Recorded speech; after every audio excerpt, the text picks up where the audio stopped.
família Conectados pela Fé. Boa tarde, Gui. Lê, boa tarde pra você. Tudo na paz. Boa tarde, pessoal de casa. Tudo certinho por aí?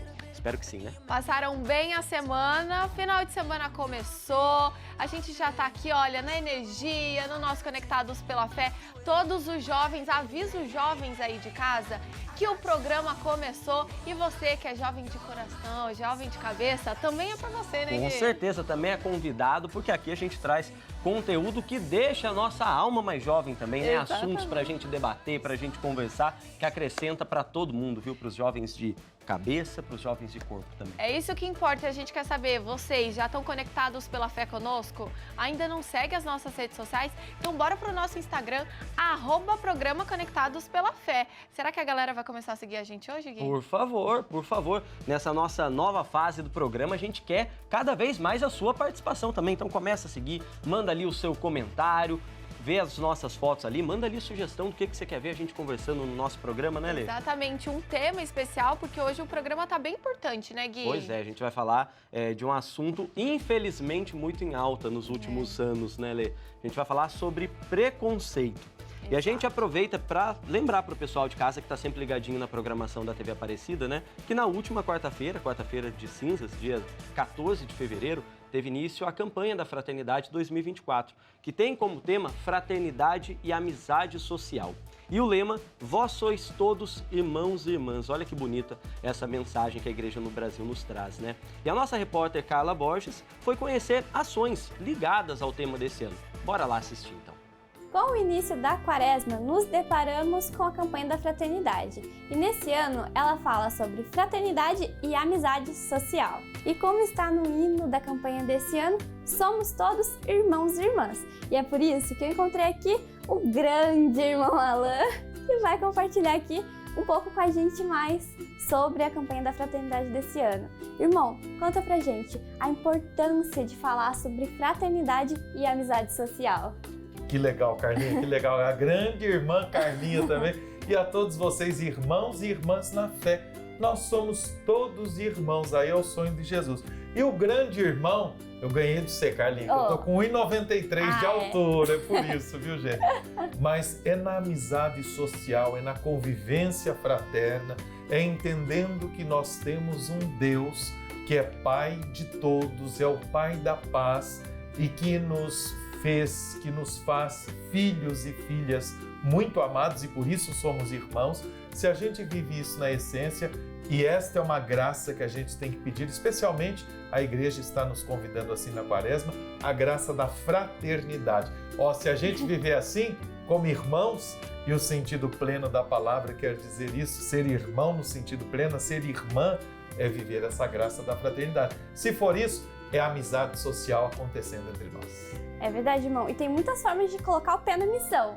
E uma delas, a gente tem uma novidade entre os subsídios desse ano, que é o terço da amizade social. Conta um pouquinho pro pessoal de casa. Isso mesmo, que está aqui, que nós estamos rezando esse ano, essa ideia do terço da amizade social. Novidade, de primeira mão. E o que nós estamos fazendo? Rezando o terço com a igreja, o terço que é a oração da igreja, o terço que nós meditamos os mistérios da vida de Jesus.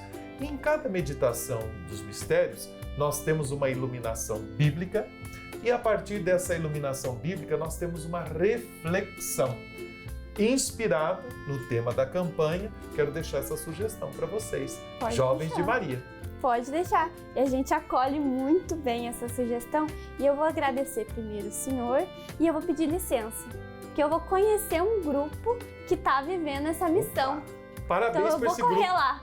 Parabéns por esse grupo, parabéns por você, Carlinha, Gui, Lelê. Vocês estão sempre conectados pela fé.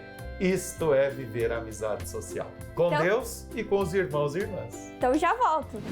E agora nós vamos conversar com um grupo de crianças que reza o terço toda sexta-feira. E quem vai começar a contar um pouquinho pra mim é a Laís, que já há 2 anos, desde o começo do grupo, participa. Como que é? Quando que você começou? Como foi esse início? Foi bem divertido, bem legal. E também eu aprendi bastante com a Nossa Senhora. E aí vocês rezam sempre em grupo, né? E como que tá sendo essa experiência agora? Depois de 2 anos rezando, como que é pra você? Ah, é muito divertido. É bem legal, então, juntar todo o grupo, conversar Sim, e o mais importante, né? Rezar junto. com certeza. E agora, a sua mãe tá aqui preparada também para dar esse testemunho, né? Que as crianças, mais de 20 crianças, toda sexta-feira juntas, rezando o terço, como um gesto de ação mesmo. E é uma ação que no dia a dia ela também implica bastante, né? O que a Laís mudou no dia a dia depois de começar a rezar o terço com as crianças? A Laís mudou, assim, a Laís e as crianças, eu acho que, assim, a transformação deles foi, assim, rezar pro próximo, tá? Porque toda sexta-feira que a gente se encontra para rezar, aí tem a hora de fazer os seus pedidos, né? Colocar suas intenções, aí eles colocam pro próximo, então eles tiveram esse desenvolvimento muito bom de rezar pro outro. Então, eles estão também aprendendo a crescer na fé, né? A evangelizar, conhecer as pessoas que precisam. E eu fiquei sabendo que o grupo reza, tem fé, se reúne toda sexta-feira e também tem outras atividades, né? Fora o que eles fazem na sexta-feira. Sim, nós reunimos na sexta-feira e quando é aniversário de um deles, a gente se reúne, canta parabéns e temos os passeios, né? Que a Adriana, coordenadora, faz também para levar eles. E Laís, conta pra mim, o que você mais gosta de vir aqui na sexta-feira? Ah, eu gosto muito de rezar para Nossa Senhora e ver meus colegas. E assim, das intenções que vocês colocam, tem uma especial que você sempre coloca? Sim, para minha família inteira. Coloca a família. Que bom saber que vocês estão aqui, firmes, fortes na fé, rezando, e que o grupo tenha muitos e muitos anos, continue firme e forte na fé e na oração, né? Obrigada, meninas!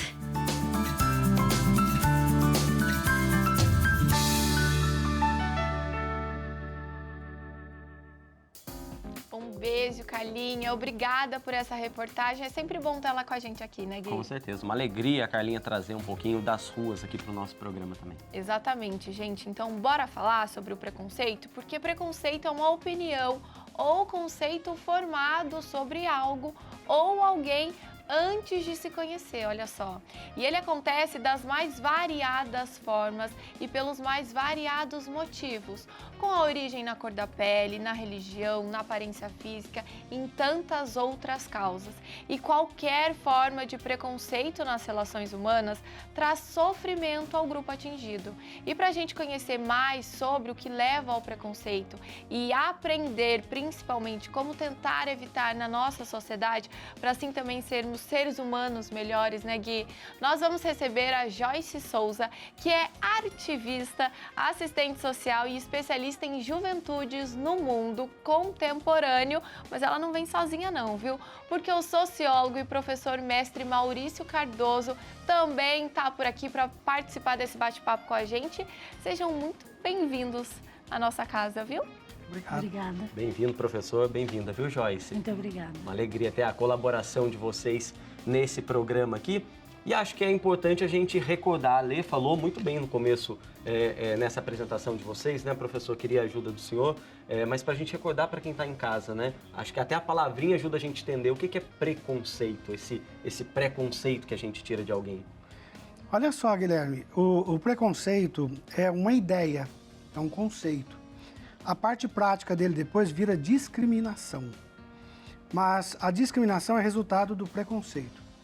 Até um tempo atrás, nós percebíamos que a origem do preconceito ou dos preconceitos se encontrava em alguns grupos sociais muito caracterizados. Por exemplo, família. Pai preconceituoso, filho preconceituoso, mãe preconceituosa, filho, etc. Líder religioso, preconceituoso, fiel preconceituoso. Professor preconceituoso, aluno preconceituoso. Só que, ultimamente, esses grupos foram substituídos por um espaço virtual que, infelizmente, nós não conseguimos ainda detectar a profundidade da maldade, mas existe um lado bom também, o lado da maldade desse espaço na formação do preconceito, que são exatamente os espaços digitais, as mídias sociais.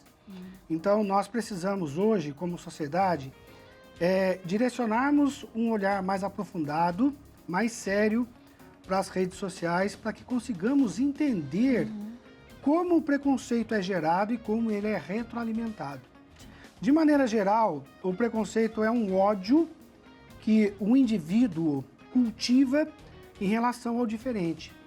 E esse diferente sempre lhe causa medo. Então, na insegurança, no medo, na impossibilidade de se planificar, ele detecta alguns indivíduos que merecem todo o direcionamento ou o descarrego desse ódio. Então, ele, na medida em que ele desumaniza, que ele desqualifica o diferente, ele se retroalimenta. Então, você tem, na verdade, um monstro social que, infelizmente, está muito presente na cultura brasileira, na sociedade brasileira. E nós, hoje, não tivemos capacidade, nem o Estado, muito menos a sociedade civil, de criar ferramentas que sejam suficientes para fazer o enfrentamento, o encaramento desse processo. Então, o preconceito, ele continua. Felizmente, né? Passando de geração por geração, né, Lê? E foi isso mesmo que ele disse. Acaba, às vezes, acontecendo já dentro da família. Exato. Então, você cresce com aquilo, porque... o que a gente entende? Que os nossos pais vão dar a educação pra gente, aquilo é o certo. E você acredita que aquilo é o certo, mas não é. Então, eu queria que você, Joyce, compartilhasse com a gente um pouquinho sobre o seu trabalho, né? Como artivista, é um jeito também de tentar atingir principalmente esses jovens que estão aqui online, buscam a arte de uma forma de tentar passar essa mensagem, de mudar esse preconceito existente na sociedade? Bom, boa tarde, obrigada pelo convite, é um prazer estar aqui com vocês, debatendo esse tema que é fundamental. Acho que mais do que nunca, debater sobre preconceito se faz necessário, sempre se fez necessário. Mas a amplitude que as redes sociais têm causado, ela faz com que a gente tenha que enfatizar um pouco mais e estar em outros lugares. E a arte, ela é um lugar necessário. Ela é um mecanismo de transformação social. Então, a forma como a gente utiliza a arte e aonde a arte chega, ela vai diferente, por exemplo, de um processo da sala de aula, ela vai diferente do atendimento no serviço social, por exemplo. A arte, ela amplia, ela debate coisas e vai em lugares que um diálogo com assistente social, por exemplo, não chegaria, né? E a arte, ela é mecanismo de transformação porque ela transcende espaço. Então, como que a gente pode utilizar a arte? Utilizar a arte, a poesia, a ilustração, o filme, a música. Como que a gente usa isso para transformar, né? Porque a arte, eu consigo colocar uma música numa plataforma digital, eu consigo colocar um desenho, um filme, a maneira como um filme debate determinadas questões, isso vai fazer com que abra-se uma reflexão sobre. Então, a arte, ela é por si só a transformação. Para você, Joyce, para o seu trabalho, pessoalmente, assim, essa inspiração vem de situações próprias também que você já tenha passado, de relatos que você já ouviu? Como é que você consegue? Como é que é o seu processo para transformar muitas vezes esse sentimento de dor, esse sentimento de ofensa em arte? Eu costumo dizer que a poesia, eu sou poetisa marginal, e a literatura marginal, ela nasce desse rompante mesmo, assim, né? De romper com uma sociedade que determina qual é o verso, qual é a métrica, e a vida não tem métrica, né? A vida, ela foge do verso, né? Tem o que cabe no poema. Nem tudo cabe no poema. E é por isso que a literatura marginal traz toda a realidade para a poesia, né? A literatura marginal, ela vem aí do rap, né? Tem sua origem no rap, no hip hop. E ela vai falar sobre a realidade cotidiana. Ter esse tipo de espaço hoje, né? Professor Joyce, Lê. Guilherme, deixa eu só fazer uma observação da fala da Joyce, que é muito legal. A arte... a essência da arte é o belo, é aquilo que traz o sabor da existência. Então, toda pessoa, toda individualidade é portadora desse gosto individual. E, assim, dos saberes, das práticas que o ser humano concebeu durante toda a sua escala evolucionária, a arte é a mais sublime de todas. Infelizmente, nós vivenciamos numa cultura em que a arte não é valorizada. Ao contrário, ela foi monetizada e ela só tem valor se for de mercado. Sim. Então, é tudo aquilo que é vendável, instagramável, que vale, entendeu? E a gente esquece, na verdade, que a maneira como nós olhamos para o mundo, como nós nos relacionamos com o mundo, a maneira como nós nos portamos no mundo, é um processo artístico. Então, toda pessoa, na verdade, deve ter a consciência, deve ser conscientizado dessa potencialidade libertadora que a arte canaliza. Só que, para isso, ela tem que ter à disposição. Sim. Então, a gente fala, por exemplo, que a melhor ferramenta para se acabar com o preconceito é a educação. Depende muito. Depende de quem está educando, de quem está instrumentalizando aquele saber e qual a finalidade dessa instrumentalização. Exatamente. Então, a arte, ela foge a qualquer padrão. Ela foge a qualquer enquadramento que você puder imaginar que limite a pessoa. Então, baseado nessa perspectiva, se a pessoa se coloca, de fato, num estado de introspecção, de volta para dentro de si mesmo e entender o papel dela no mundo, ela consegue tornar o mundo mais belo, mais bonito, a partir do momento em que ela se acha dentro daquele eixo criador. Que incrível, né, Gui, esse bate-papo. Gente, muito obrigada por vocês estarem aqui com a gente e estarem juntos aqui nesse bate-papo tão maravilhoso. Mas olha só, agora a gente vai assistir alguns depoimentos de pessoas que conversaram com e conviveram, principalmente com preconceito. Olha só. Olá, eu sou a Eliana. Eduardo, Rogério. Somos os pais do Eduardo. Somos de Taubaté, São Paulo. Bom, o Eduardo passou por vários tipos de preconceito, na maioria deles preconceitos gerados dentro do ambiente escolar, por incrível que pareça, pelos gestores da escola, não pelos alunos nem colegas. Como que ele superou? Eu faço balé, faço dança e ele ia comigo e foi convidado por uma das professoras a fazer dança também, já que ele estava lá, ocupar o tempo dele junto com, enquanto ele não ficou ocioso. Ele acabou gostando, a autoestima dele se elevou. Hoje ele é um grande bailarino e participa num nível maior do que quando ele começou. Ele começou no básico, hoje ele está entre intermediário e avançado. A escola o abraçou com todo amor e carinho, ele foi muito bem recebido e hoje ele tem o núcleo de amizade dele fica dentro da escola de uma gama, que é onde ele faz o balé. Meu nome é Mariana Martins, tenho 19 anos, sou estudante do curso de Direito da Universidade Estadual do Maranhão e sou uma pessoa com nanismo. O nanismo é o tipo de deficiência física que altera o crescimento e vem acompanhado de outras comorbidades. Nasci em Fortaleza, mas me mudei para o interior do Maranhão, em Chapadinha, onde passei minha infância. Foi uma infância bem tranquila e sempre fui muito bem acolhida pela minha turma na escola. Mas foi na adolescência que eu percebi algumas mudanças de olhares e também via meus amigos crescendo e eu não conseguia mudar muito a minha estatura. Já quando eu fui para São Luís, eu senti mais essa questão do preconceito. E um desses episódios foi quando eu estava entrando no ônibus e fui passar minha carteirinha na catraca. E a catraca estava com um problema e o motorista falou assim para mim: não sei por que não passa por baixo. E isso me afetou bastante, né? Eu fiquei bastante desconfortável, porque ele não falaria isso para uma pessoa que não tem deficiência. Então por que ele falou isso para mim? Então eu fiquei bastante desconfortável. Mas eu consegui superar e fui em busca de conquistar o meu espaço e passei, graças a Deus, em primeiro lugar na Universidade Estadual do Maranhão, nas vagas para pessoas com deficiência. Isso foi uma grande conquista para mim e, graças a Deus, na minha faculdade eu tenho bastante acessibilidade.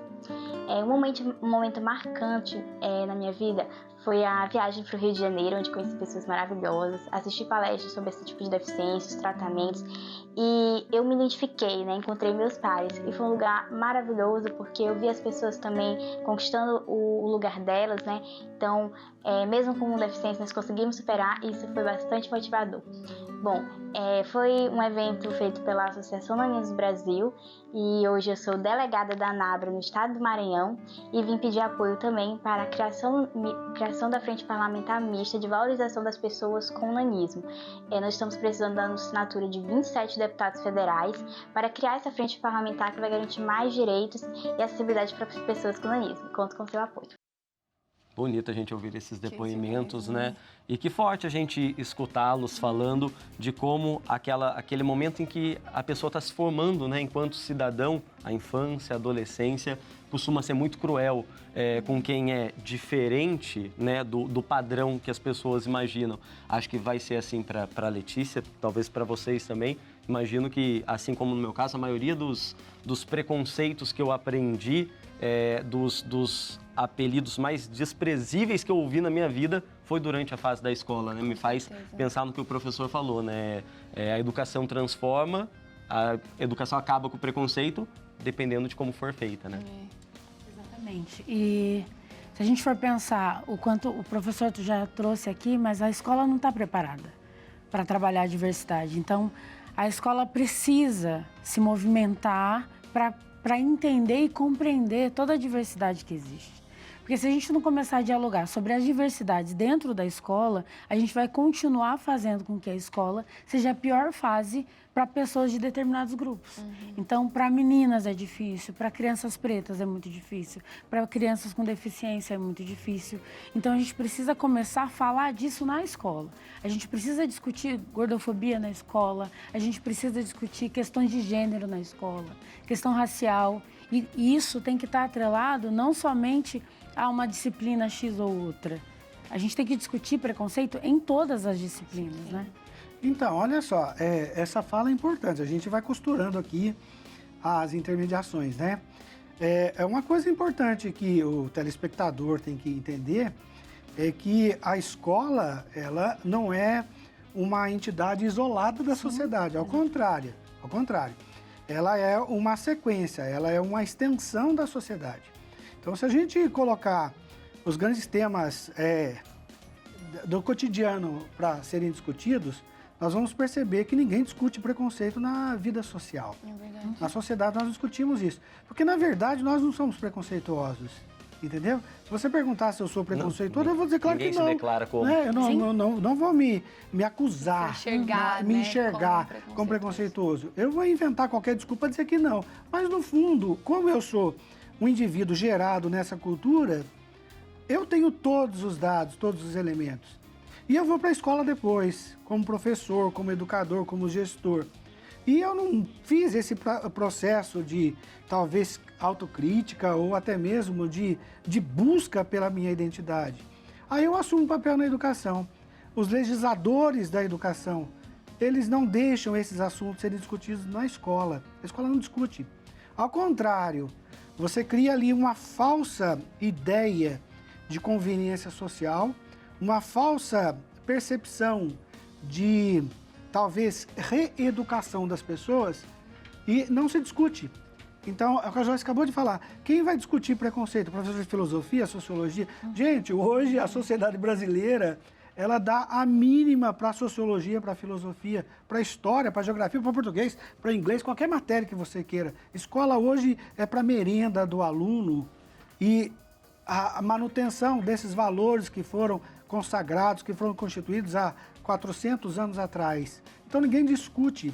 Então a escola não é transformadora, porque ela não é. Porque ela é uma extensão de uma sociedade doentia. Então, se você analisar, nós estamos num beco sem saída. Nós temos uma internet desregulamentada, nós temos uma sociedade que não faz autocrítica, que não está disposta a mexer, a tocar nas próprias feridas. Nós temos uma escola descompromissada com a ética, com a cidadania, com a qualidade de vida. Nós temos governantes despreocupados com o processo de emancipação do ser humano. Então, a que conclusão nós chegamos? É que nós não temos, infelizmente, alternativa para discutirmos isso, a não ser que a pessoa, por conta própria, ela tenha a ousadia de dar esse passo em termos de mudança de perspectiva. Porque se eu me blindo entendeu? Se eu crio uma redoma de proteção, ninguém chega a mim. Você pode botar um padre, um pastor, um professor, um médico, você pode fazer o que você quiser, ninguém atinge os valores ou as concepções que eu tenho de vida. Então nós precisamos, na verdade, reinventar a sociedade brasileira. Nós precisamos reinventar o ser humano. Qual é o papel do ser humano na história do mundo? Que reflitam também quem está nos acompanhando aí na sua casa, com a sua família, no seu almoço que vocês estão nos assistindo, Junto né? na sua comunidade, no fim de Levem semana, esse grupo de tipo jovem, de grupo de discussão. catequese. Exatamente.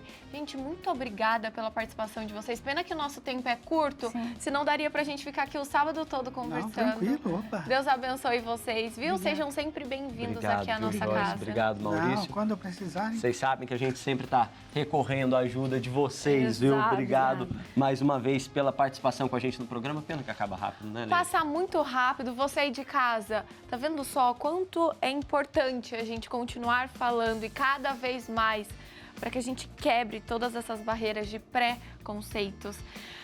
Gente, o nosso programa está chegando ao fim real, então muito obrigada pela sua companhia. Você que faz parte da nossa família dos devotos, obrigada pelo seu sim. Você que é jovem de Maria, tamo junto, né, Gui? Tamo junto, obrigado, viu, por estar conosco. E você que ainda não faz ou conhece alguém que não faz parte, chama para acompanhar o nosso programa e chama também para fazer parte dessa nossa grande família, que é a família dos devotos e os jovens de Maria, que ajudam a transformar tantas vidas a partir do Santuário Nacional de Aparecida, viu? Que a nossa mãe Aparecida abençoe todos vocês, cubram com o manto sagrado, ela tá aqui pertinho da gente, a gente segue conectados durante toda a semana e sábado que vem tem mais. Estaremos juntos novamente. Brigadão, viu, Lê? Valeu. Beijo no coração. Mais um Pra Conta, parceiro. Tchau, Fiquem tchau. com Deus.